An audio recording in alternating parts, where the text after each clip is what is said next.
Good morning and welcome to the Belong Collective. So glad you're here with us this morning. The Belong Collective is an inclusive, Jesus-shaped community practicing the way of love for the good of all. And we're so glad you're here with us. My name is Justin Douglas, lead pastor and founder of the Belong Collective. If this is your first time with us, welcome. We're so glad you're here.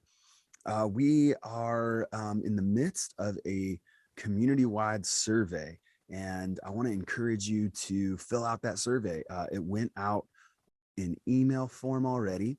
It's also on our Facebook and any other way you need it. Like if you're having any trouble with it, please email me, justin@thebelongcollective.org. We want to make sure that you're able to participate in this. We need your feedback.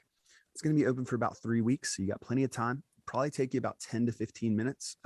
Depends a little bit if you want to maybe there's some questions in there you haven't given thought to before. So you might need a little extra time to kind of think through, hey, what would I want there? What of those two options would be the better one for me?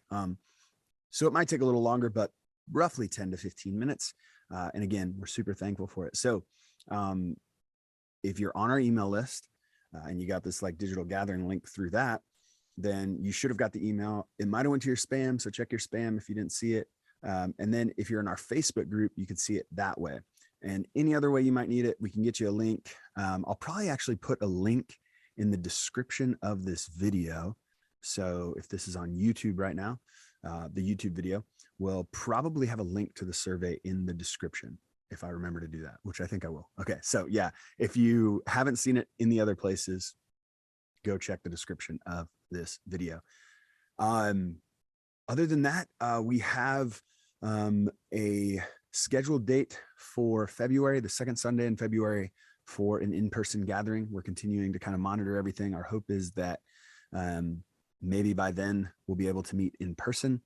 Currently, we are still online, obviously. You're here right now.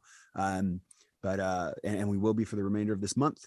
And we've been talking the last 2 Sundays about the death penalty. And as many of you know, I was part of a demonstration on Martin Luther King Jr. Day in DC with some organizers. And we talked about the last 2 Sundays, the theology of the death penalty. And so you got kind of a window into, from a biblical perspective, from a Christ perspective, Christian perspective, what we believe about the death penalty, or what the Bible argues for. And in Jesus' case, forgiveness, even as he's being murdered, saying, Father, forgive them, they don't know what they're doing. And so we don't really see anything in the life of Jesus that shows us someone who would be pro-death penalty. And what I wanted to do was take an opportunity to interview one of the organizers, one of the lead organizers. deathpenaltyaction.org has done a ton of work for death penalty advocacy. And so I do this interview here. You're going to get to see it here in a moment. And I really think it turned out great. Lots of great information, so much info from a practical sense. So a lot of times we open the Bible and it can 100% inspire us, 100% inform us, guide us, lead us. There's so much the Bible can do, but we also have to make it practical to what the real world consequences are, or what the consequences are of maybe not following in the way of Jesus and forgiveness. And so one of the great things about interviewing Abe is that he gave me just a ton of information, and a ton of information about the death penalty and about how it's being put into action in our country, and assuming you're in the United States watching this. And so with that being said, I'm not going to say any more. I just want to say practical conversations like this, I know they're not typical sermons. I'm just going to be honest. But I do feel like they move the ball forward for us in saying, my faith has consequences in the life of real people. And so I should be engaging my theology as if it affects those around me, not as if it just lives in my head, but it actually transforms my heart and my hands, and even the way I think about other people, which has an effect on those people and on my own soul. And so I'm hopeful that even this third part of our kind of death penalty series will be informative, but also practical and challenging. So here it is, my interview with Abe Bonowitz.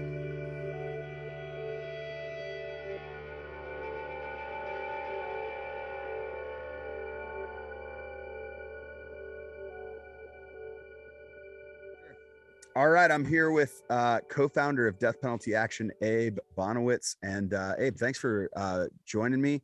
And yeah, let's chat about your work with Death Penalty Action. I had the privilege of joining you and other organizers like Shane Claiborne and Doug Pageant this last week. We were in Washington, D.C., doing a demonstration to abolish the death penalty. That's something you're very passionate about.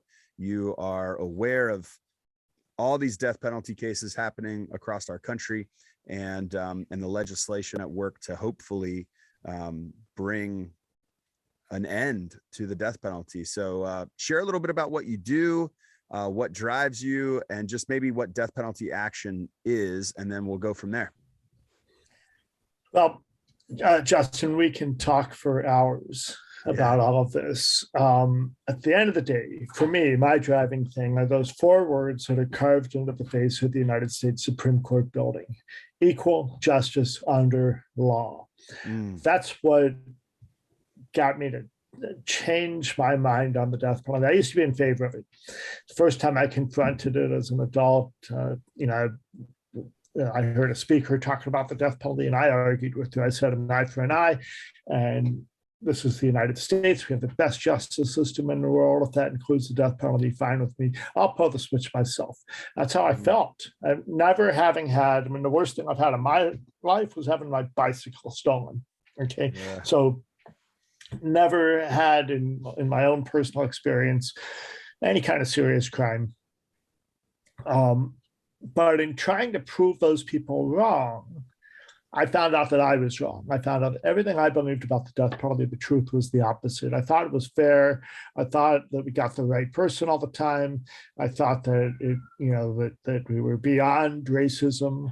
I had no idea, because I grew up in a very sheltered, cushy space. So when I started to learn about the system, the thing that changed my mind, I know you're in Pennsylvania, but the same thing is true there as it is in Ohio, where I live and where I grew up. You have to kill in a county that can afford a death penalty trial. Kill in a rural county, they don't have a tax base to fund a death penalty trial. And therefore, it's just not possible unless somehow your crime rises to the level that the state might step in, which is very rare, or it's a federal crime and the federal government is prosecuting it. And that too is very rare. And in most cases, they don't even seek a death sentence, let alone get one. So for me, it was learning that thing. I was at a conference and heard a speaker, a criminology professor from Ohio. We were at a conference in Minnesota, and he says, look, if you're going to kill somebody in Ohio, just don't do it in Franklin County, Cuyahoga County, and Hamilton County. That's Columbus, Cleveland, and Cincinnati. And of course, you could sprinkle in Summit County, which is Akron, and Lucas County, which is Toledo, and Montgomery County, which is Dayton, the big cities.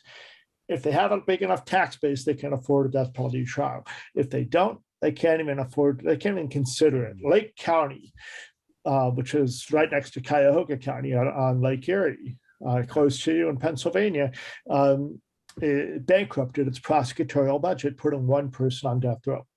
Okay, so for me, it's not about what the killers did. It's not about how awful the crime was. It's about, are we treating everybody fairly and equally? Okay. And in terms of the people that are accused.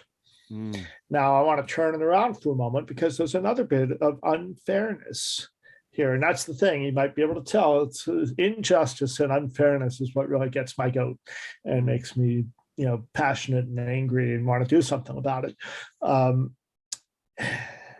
When they execute somebody, you'll almost always hear the governor or some other politician say, well, this is for the victim families. They deserve this.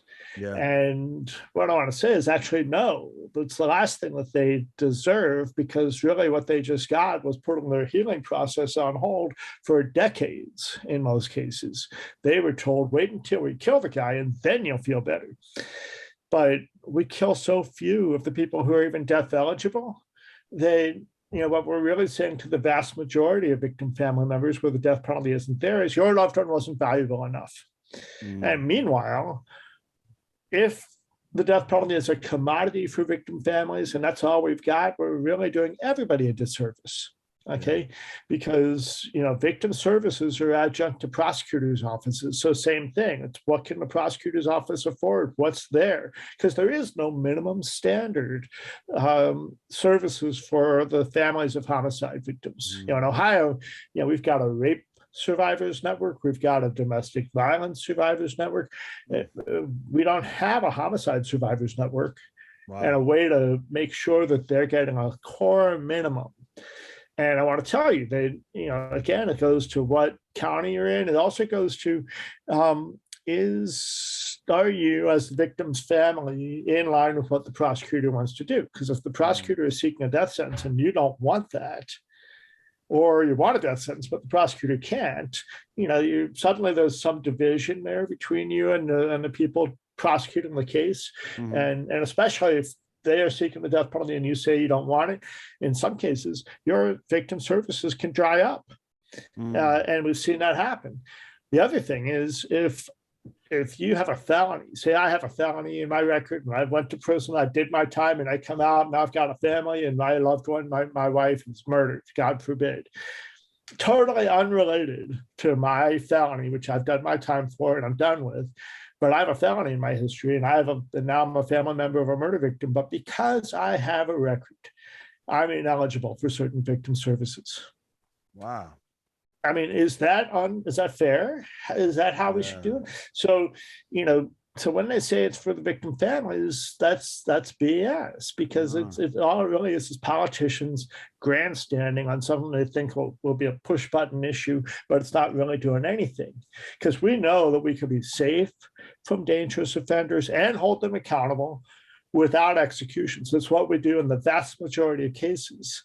And what I argue personally, and what our organization argues, is that we don't need the death penalty. And in fact, we should be using those resources better. We've now abolished the death penalty in New Jersey, New Mexico, Illinois, Connecticut, Maryland, Nebraska, New Hampshire, Colorado, and Virginia. Okay, except in Nebraska, where that's a totally red state. It's unicameral. There's just a Senate. More Republicans voted to abolish the death penalty than Democrats, because at that time there were only 8 Democrats in the whole body, right? They passed the bill. Governor Ricketts vetoed it. They overrode the veto. Republicans did, okay? And then the governor put his own money into a ballot amendment to reinstate it and pass the election. They put it to a vote of the people, and they have the money to run that campaign. Of course, our side doesn't have the money to run statewide campaigns, so so it got reversed. They've had one execution of a guy who was on death row for 35 plus years. I think it was like 37 or 38 years, which is outrageous. And so those other 8 states, out of them, plus, by the way, in Washington state and in Delaware and in New York, the courts threw it out. So add that to the 12 states which never had the death penalty in the current era since 1972. And you have 23 states that have abandoned the death penalty. Is Pennsylvania one of those? Is Pennsylvania one of those? Pennsylvania still has it. Pennsylvania has one of the biggest death rows in the country. Really? But right now our governor's not allowing that? The governor that's not carrying out executions, that's right, and not allowing it. Although in Pennsylvania, the way it's set up is, people get execution dates regularly because that's the trigger for the next step in their appeals process. But really, the only people that even are seriously considered are those who are waiving their appeals. Again, we'll see what happens when you have a next governor, what they're going to do. You certainly have a legislature that's not ready to pass an abolition bill.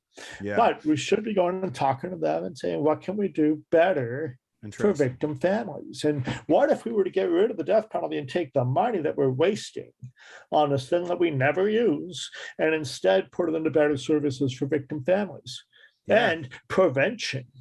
That's one thing you ought to have everybody watch. There's a TED Talk by a guy named David Dow. He's a defense attorney in a capital defense attorney in Texas. But he has this TED Talk about the corner where everybody meets, the pro-death penalty side and the anti-death penalty side. Where do we all agree?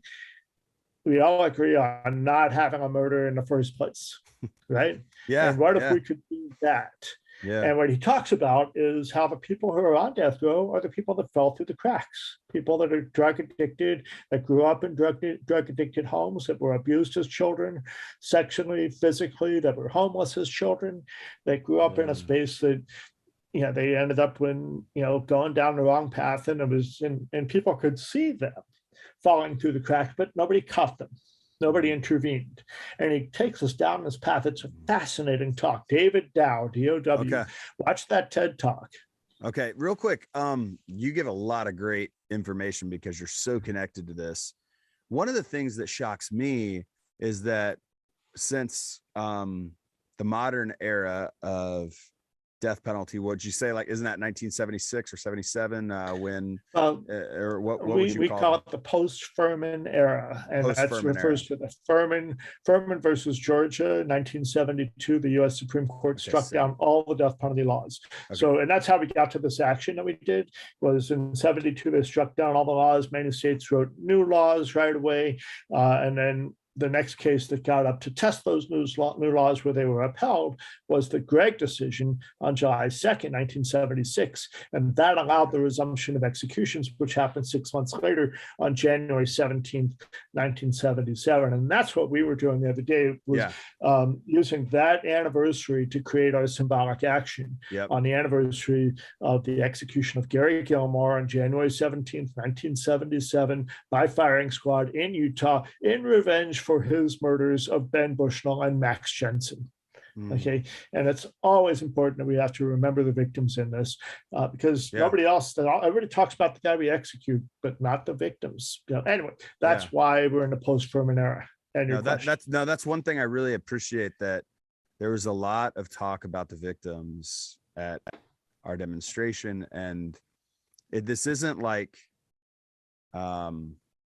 obviously we have a compassion and empathy for people who might be dealing with mental health issues, people who might be coming from a background of abuse, all kinds of realities for people that perpetuate harm in our culture, right? We want to have an empathetic lens, but we also want to understand and really even feel the harm that they've done toward others, and recognize that justice has to be done, because this was evil and awful, right? And like, no one was downplaying that in their defense of abolishing the death penalty. And I don't hear, at least anyone from the movement that I've connected with, downplaying the deep and grievous evil that's been done. What I do think is being said is that this isn't doing anything to stop future evils. Like these resources being placed here, it is a lot of resources. It is cheaper to keep someone alive in prison the rest of their life than to kill them. Am I correct on that? Like that, I feel like it's much cheaper. It's not the cost of the drugs or the bullet or the rope or whatever we use to kill them. It's the cost of the legal process. And that's weighted up front. That goes back to the whole question of what county did you kill in? Because the most expensive part of a death penalty case is up front at the trial level. And the county bears the cost both of the trial and also the appeals at some point. So, yes, we're talking about the difference between hundreds of thousands of dollars and millions of dollars. Yeah. And that's compounded when you talk about multiple death penalty cases all across the country. Now, what's shocking to me, and probably the most revelatory, and let me see if I get this number right, since 1977, we've had 184 people exonerated. Is that correct? It's now 186. 186 people were put on death row wrongfully, is what I'm saying. That we know of. That we know of, exactly. That have been actually reversed by the courts. Precisely. So we've got it wrong, and we've admitted to getting it wrong 186 times. We've probably got it wrong more than that. I mean, it's almost certainly they that won't. we've got it. A lot of times they say, well, that's a technicality. The guy really did it. I mean, they'll make all kinds of excuses. Prosecutors will. It's very rare that they say, "Oh my gosh, we made a mistake. I'm sorry." It's that we had to fight tooth and nail to prove it. You know, when you go on trial, you're found guilty or not guilty. You're not found guilty or innocent. You're found guilty or Yeah. not guilty. And Yeah. right away, you have that stain on you that you've been accused of a horrible crime, and nobody can ever take that away. And which is one of the challenges. So that's 186 cases that were reversed and thrown out, and they couldn't try them again because there was no evidence with which to hold them. There's more cases where people where they've were threatened with they were threatened with with going to trial again, or you can take a plea to this lesser offense and we'll let you go on time served. And there's one guy, Kerry Max Cook, finally agreed to that after the fourth time that they were going to go to trial with him.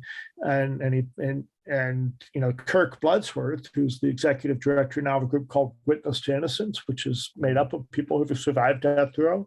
Yeah. He was convicted twice, but it was DNA technology that was able to show that he could not have been the person that committed that crime. Now, this is a guy. I've done a lot of work with Kirk. He's a former Marine, a U.S. Marine, and in fact a military police U.S. Marine, wow. And he was convicted, and his conviction was thrown out, and then he was convicted again and sentenced to life in prison. And then he heard about this thing called DNA, and he was able to. I mean, it was kind of a miracle. Because he told his attorney, he said, "Bobby, you got to go back to the courthouse and try to find the evidence." And Bobby Morin, was his attorney, was walking down the hallway in the courthouse, and one of the clerks said, "Hey, what are you doing?" And just chatted with him. He said, "Well, I'm looking for the evidence in the Bloodsworth case. We can't find it anywhere." And that clerk said, "Oh, well, I know where that is. It's in the judge's closet." And wow. They got it, and they tested it, and they proved that they had the wrong person in prison for over a decade, several of those years on death row. You know, and there's so many cases like that where it's just something that is just so outrageous and unusual. That ended up being the thing that freedom. But people need to understand, DNA is not the magic bullet. Out of those 186 people, DNA is a factor in the releasing about 30 of them. Wow. You know, and yeah, it's not that many. So yeah. So here's my theory, and I guess say what you will, but if we've ever got the death penalty wrong once, then it was one too many for a system. Like, to get it wrong, to have a 99.9% success rate when it comes to the death penalty, in my opinion, is not enough. And I mean, I guess I say that to just say, like, because remember, you could be that 0.01% that like, and we know from just the statistics that it's much higher than 0.01%. And you could be one of my favorite signs. Yeah. Yeah, exactly. Are you willing to be? Yeah. And yeah, what if we got it wrong? So that's how we do the death penalty action, is we make sure people have the tools to get out there and raise these questions. And that's what we found to be much more effective, is put it back on the people that say, "Oh, we have to have the death penalty." Well, you know, are you willing to pull the switch? Yeah. And by the way, we have among our people former executioners who talk about the damage that was done to them in taking a unarmed person who can't hurt anybody and killing them. Okay. And anybody that's been in the military knows you are shooting at the enemy and you kill them, and that's fine. Same thing with law enforcement. If they're behaving, you're shooting at the enemy or the criminal, and they're shooting at you, and you kill them, fine. But once you capture and disarm a person, it is your duty, especially true in the military, your duty to protect them, to keep them safe, to feed them, to clothe them, to house them, not to torture them, all of that. And if that's the ethic we're scarring people when they ask them to take it a step further. And no, we're asking you actually do torture them and do kill them in a very prescribed way that it's damaging to the people that have to carry that out. So Ron McAndrew, who is a red-hatted Trumper like anyone I've ever seen, a good friend of mine, but we had to agree not to agree on many, many things, but we agree on the death penalty. And Ron McAndrew is the last warden at the Florida State Prison in Florida, where they carry out the executions there. He's the last warden to have carried out electric chair executions there. He carried out the last 3. And he talks about the people that he executed coming and visiting him in his dreams. Wow. Sitting on the edge of his bed and talking to him. And this is, I mean, he ended up having to go to therapy and all this because he was drinking himself into oblivion just to be able to sleep through the night and not have these ghosts come at him. Wow. Okay. That's, and this guy he's on my board of advisors. He's happy to come and talk to you all by Zoom. He's a little bit older now. He doesn't do too much traveling, but he's and he's a strong man of faith. And we may not agree on many things, but we'll agree on this one issue. And that is that it's not even for him. It's not about what did the killer do? What are the victims' needs? It's what are we asking state employees to take on as a lifelong burden in doing that job? Wow. Yeah. So you just mentioned that he's a man of faith. I know you're a man of faith as well. Do you want to share a little bit about how your faith compels you to be opposed to the death penalty? Sure. Well, my faith doesn't compel me to be opposed to the death penalty, but it helps shape me. So I'm Jewish. I grew up Jewish. I understand that a little bit. It's always a little bit perturbing when people call the Bible the Old Testament because they're like saying, "Oh, your thing doesn't count." But I get it. That Jesus said, "I tell you different." Right. And that was the old way. And I'm bringing you the new way. Okay. But, you know, so therefore, for me, when somebody pounds on the Bible and says, well, an eye for an eye, and the Bible says, if they're rooting their support for the death penalty in the Hebrew scriptures, in the Torah, then you have to look at how Jews handle this. And in Jewish law, the death penalty exists, but there are so many preconditions that must be in place that you can never have a halakhic execution by Jewish law, because the rabbis recognize the death penalty as a scare tactic. And so Jews don't go by a fundamentalist interpretation of the scriptures. We go by the current rabbinic interpretation, and that's the Tanakh and the Gemara, and there's these, you know, bookcases full of books that spell out, and it's always, you know, when you have there's an old joke, a couple of old jokes, but one is if you've got 4 chassids, you've got a fifth of whiskey, a fifth of gin, but also you've got, so there's the things when you, in order to have a Jewish an execution according to Jewish law, based on what's in the Torah, there's like 230 preconditions that must be in place. But one of them, for example, you have to be convicted by a unanimous jury of 23 rabbis on a Sanhedrin, on a rabbinic court. Now you try to get 23 Jews to agree on anything. It's not going to happen. There's always going to be a counterpoint. Okay. You had this famous quote also that one rabbi said, well, one execution in 7 years, it would be too much. And another rabbi said, 1 in 70 years, it would be, well, 1 in 70 years, too much. 1 in 7 years, too much. And then another rabbi said there would never be an execution if I was on the Sanhedrin, because I would never allow it. There's always space for a mistake. And we only have to keep that in mind to translate that to contemporary times, is that both with the Hebrew scriptures and what Jewish law says about how the death penalty is a scare tactic, but it's not for us to use it. And then you look at all the things that are in the Gospels, that is setting aside what Jesus said and just look at what's there. People like to quote Romans and the whole, you know, the government has the sword and all that thing. And I'm no expert in this, but I've heard it enough times. You're doing well. You're I'm a big fan of Shane Claiborne's. And I've been in a lot more churches than synagogues, by the way. doing this work, Yeah. mainly because there's a lot more churches than there are synagogues. But let's remember what happened at the Tree of Life after that mass murder there. They Yeah. said, forgive. Yeah. Okay, Jews, Muslims, Christians, Buddhists, Hindus, everybody. Forgiveness is a big thing. It doesn't mean forget. It doesn't mean Yeah. don't hold people accountable, but it means don't harbor that hatred. Yeah.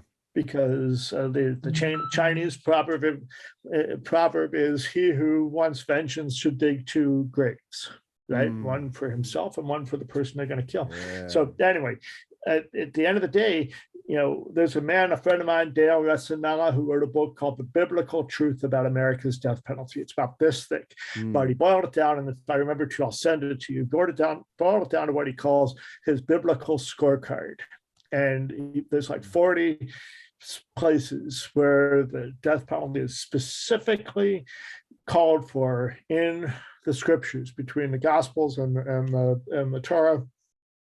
And what he does is not look, is this okay or not? What he does is he compares these things in the Bible to contemporary U.S. law.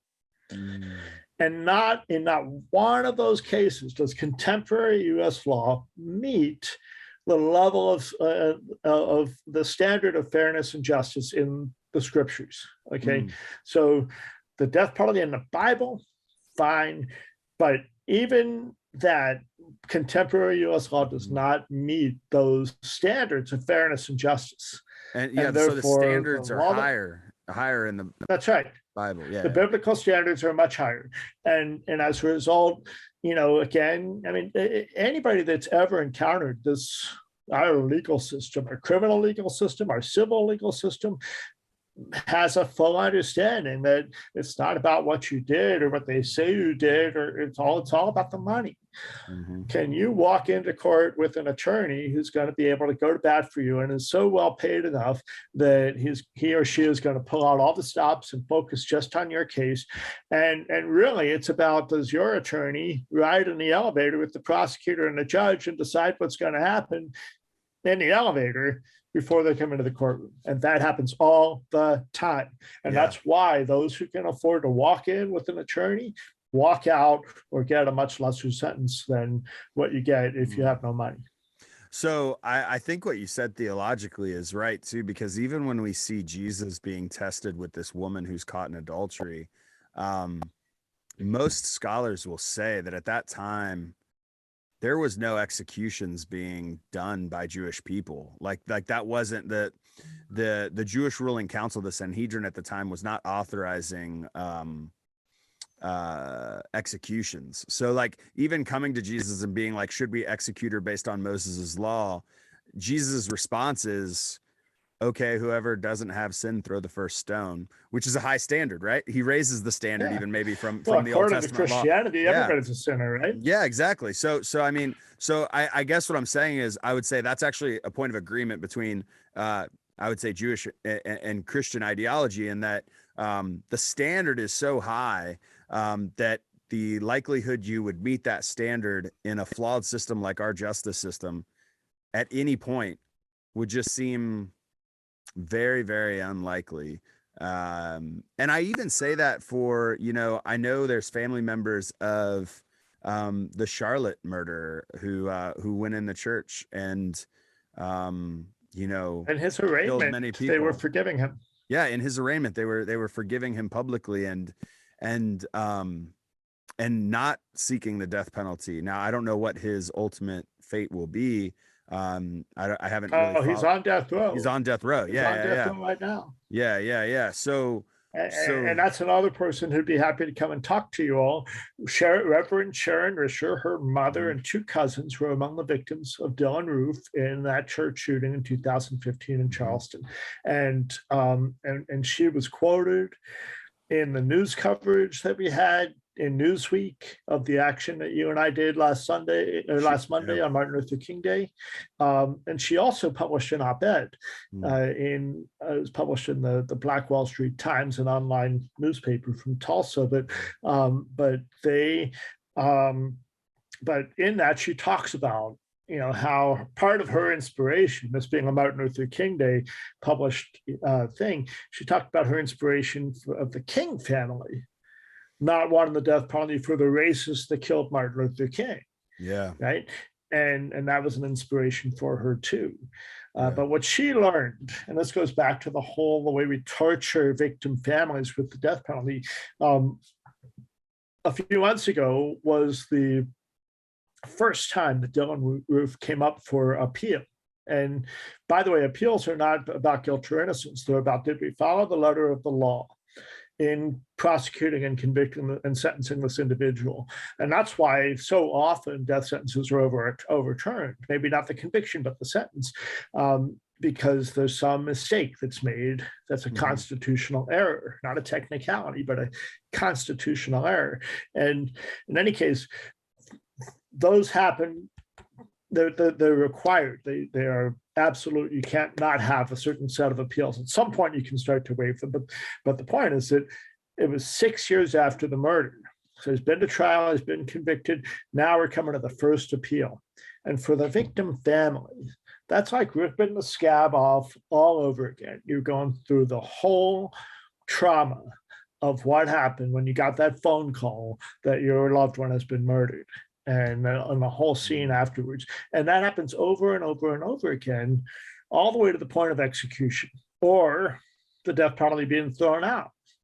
That's the thing. The victim in the victims movement, the word closure is a dirty word. There's no such thing as closure. There's always going to be that empty chair at the table when family gathers. Nothing is going to bring our loved ones back, and and that's why forgiveness is so important in this kind of situation. It's not about forgiving the killer for the killer.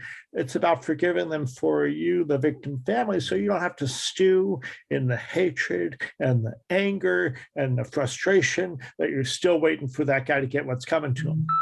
So if you're a true believer, he's going to get it, or she, after, when they're going to meet their maker, right? And even then, we'd like to believe in a loving and forgiving God. Yeah.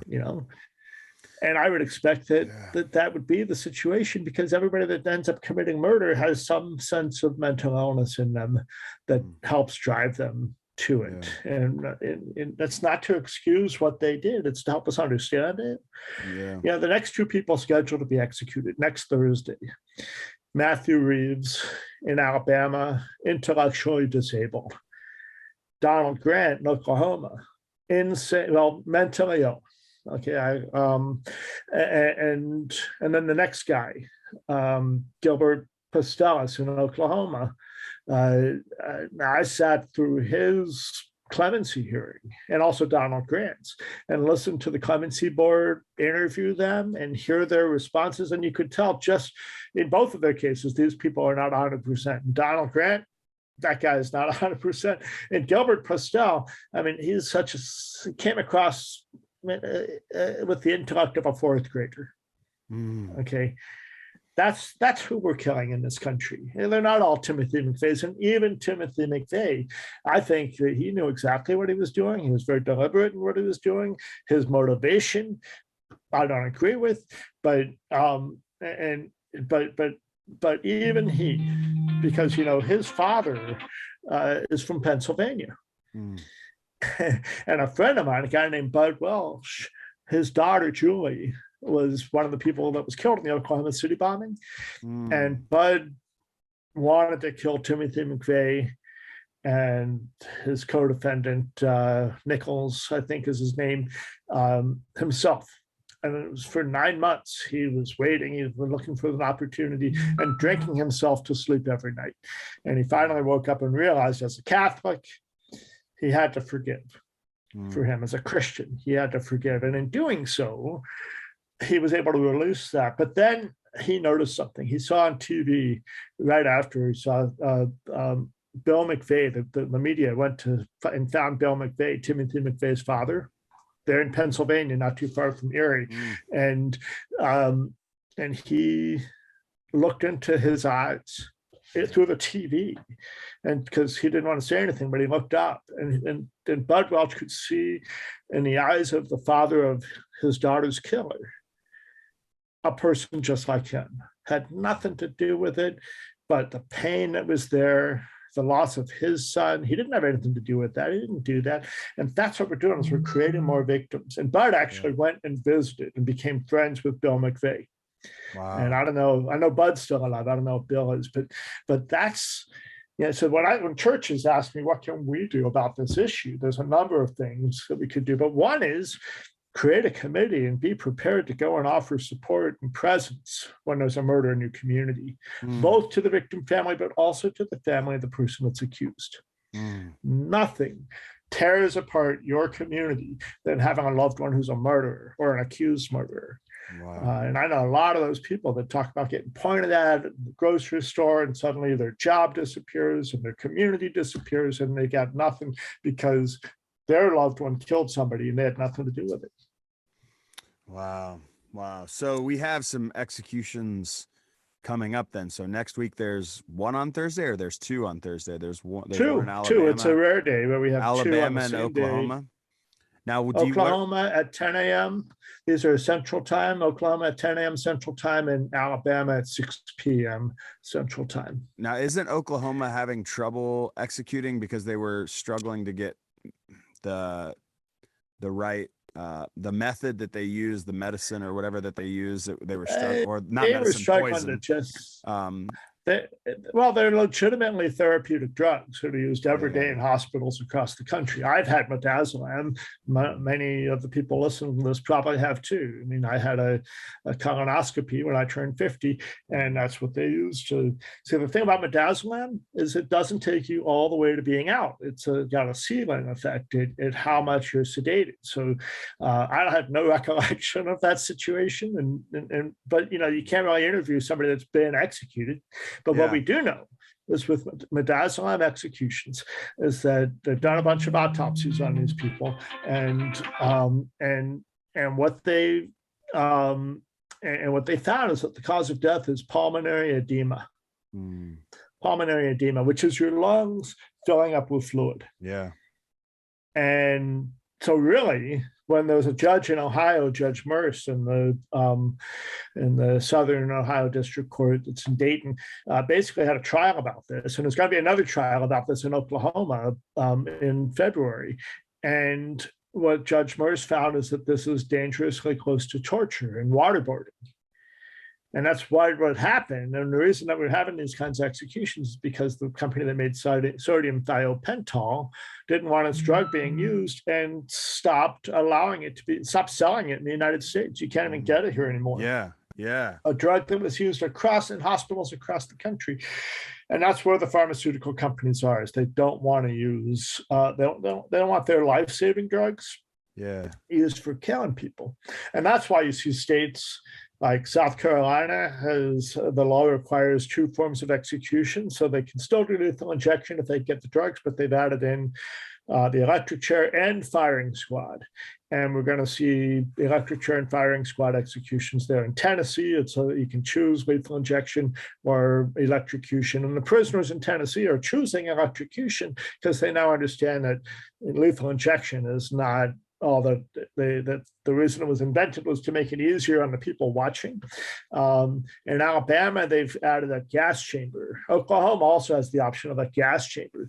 Now they're calling it very nicely nitrogen hypoxia, so smothering with nitrogen gas, and that's never been done for a person before, so we don't know how it's going to go. But Alabama has built a gas chamber. Oklahoma needs to in order to do it. They have to figure out how they're going to do it. But for us, it's not about how we kill our prisoners. It's that we do so when the system is as broken as it is. It treats people differently according to race, money, politics, and geography. Those things matter more than the severity of the crime. Wasn't there a botched one in Oklahoma? Wasn't there a botched one in Oklahoma like a few years ago? I want to say it was like 7 years ago.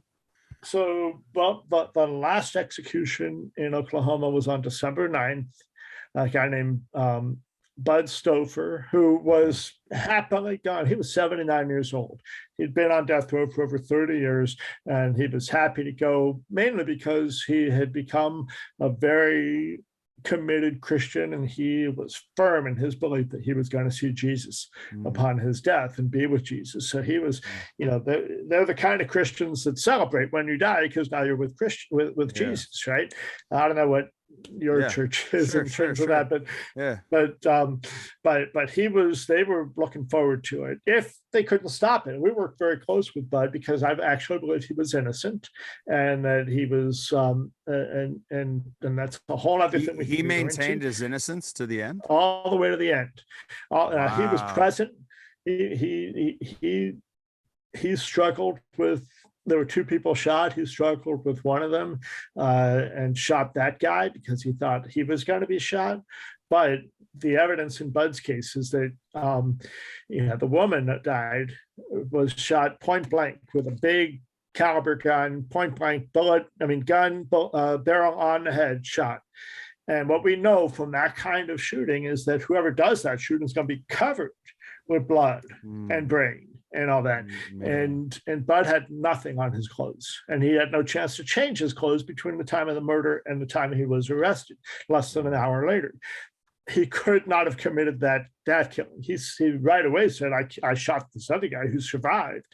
And what it turns out is that there was some corruption happening, and Bud and the woman that were killed had both been become aware that embezzlement was happening in the company, and they were going to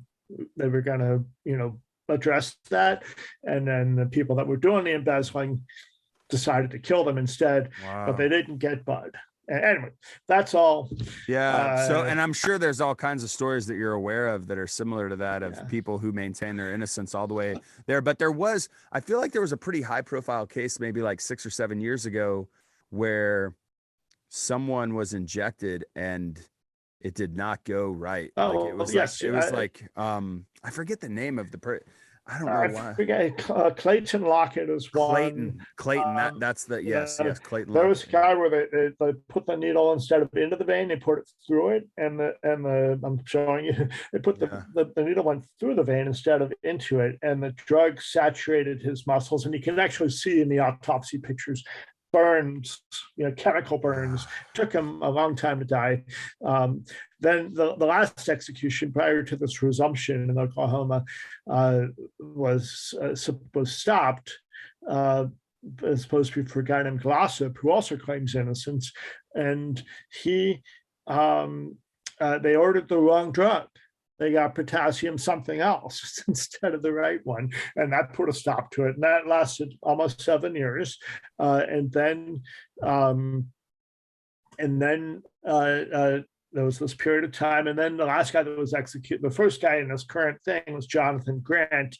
John Grant, and his execution was botched as well. He was gasping, he threw up, and all this stuff. It was very negative. So everybody was watching to see what would happen with Bud Stouffer, and they finally got it right with him, such that they do, and he died within 10 minutes, very quietly, not fighting it at all.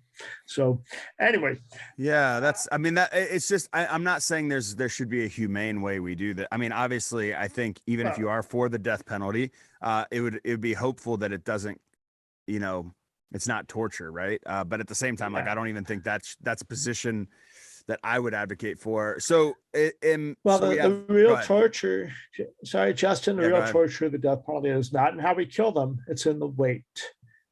It's in the decades of incarceration on death row, whether you're solo and by yourself and never get out, or you get to be in a pod with 10 other also convicted murderers. Still the idea that you can't walk on grass, you can't order a pizza when you want one, you can't touch your loved ones, you're not having sex or any kind of real physical intimacy with somebody that you want to be with. And people say, oh, they got it easy, they get 3 meals a day. No, lock yourself in your bathroom for a day and see how you feel at the end of the night. I would say, honestly, America probably has, I heard someone talk about someone who is on death row that is also in solitary confinement. And it's like, I think our country probably has a much better understanding of solitary confinement. Not fully, don't get me wrong. We're very privileged. We've got Netflix, we've got Uber Eats, we've got DoorDash. but people have dealt with the mental strain of not having community, of not being able to go out due to a pandemic, of, quarantining, and the feeling of isolation and what that does to your soul. And I think that should be something we're mindful of, even as we've experienced just a sliver of that. Not that our homes are prisons, but I just more mean like we felt some of that. Yeah, a lot of us have complained about feeling like we're in prison because of the COVID quarantining. And that's the thing. Lock yourself in your bathroom for a day and see if that's how you want to live the rest of your life. We could talk for a long time. I've got one more question. There is someone who's coming up for execution who is innocent, or who you're working with, and they're coming up in a few months, I believe, or maybe next month. April 27th. April 27th. Tell everyone about this and what they can do to advocate for this individual. Sure. We need you to advocate in all of these cases. And at deathpenaltyaction.org, you can find petitions. It's all right there on the front page, or links to a number of things. If you go actually all the way down to the bottom, there's a link to look at Jewish stuff on the death penalty, and also another one to look at Christian stuff that was done in partnership with Red Letter Christians and Shane Claiborne. Nice.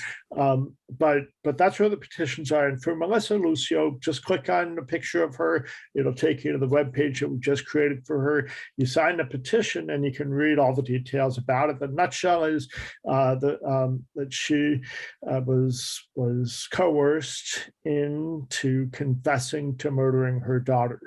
What we now believe to be the truth is that her daughter was pushed down a flight of stairs by another sibling. And Melissa was taking the fall for that sibling, so that sibling didn't get punished. But there's the markings and the trauma on Mariah's body are consistent with the injuries that she got from her fall down the stairs. And what you see when there's a pattern of child abuse is consistent, significant kinds of markings on the body. And that's not there. But you don't have to take my word for it. You can do what I did, which is watch the movie, The State of Texas versus Melissa. It's on Hulu and Amazon and all these other things. You can find it streaming. We're working with the distributor to get to where we can show it for free on our webpage. That hopefully will get figured out next week. But you can go right now and watch the movie on Hulu, Amazon, etc. Watch the film, sign the petition. Help us stop this execution. And petitions do matter. Yeah. Really, it rarely does it move a politician, but it shows them that organizing is happening. Yeah. So it's just one piece of it.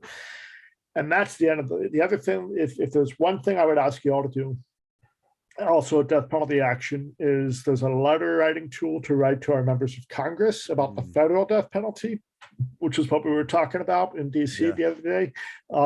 There's petitions on the individual cases. There's just researching more and making sure your questions are answered personally, individually, because nothing is more important than you being satisfied that what you believe is the truth is actually the truth on this or any other issue, right? Yeah. So make sure that you're confident in your grounding of why you take the position that you do. And for some, it's enough to say, well, this is what Jesus said, so that's where I'm at. Yeah. And for others, a friend of mine, George White, talks about how he was a good Christian on Sundays, and the rest of the week he did his share of lying, cheating, and stealing. So whatever it is for you, figure it out. And then take action on this or other issues. Make sure what you believe to be the truth is actually the truth. Don't take my word for it. Abe, thank you so much for your advocacy, all the work you're doing. We've heard your phone ring multiple times. I'm sure they're very important phone calls and texts that you're getting. Thank you for taking the time to share with us about deathpenaltyaction.org, but also just your heart and your work. We are going to hopefully abolish the death penalty federally and even state by state. I believe it's possible, and I believe your work is having a big impact in that. So thank you for all Yeah, you're doing. we're going to do it. I'm glad to be part of the community here. Happy to come visit or do more of this or do something Yeah, interactive. for sure. Help you get some voices of experience in. Yeah, Whatever that'd be it great. takes. That'd be great. Thanks so much, Abe. Okay, everybody have a great day.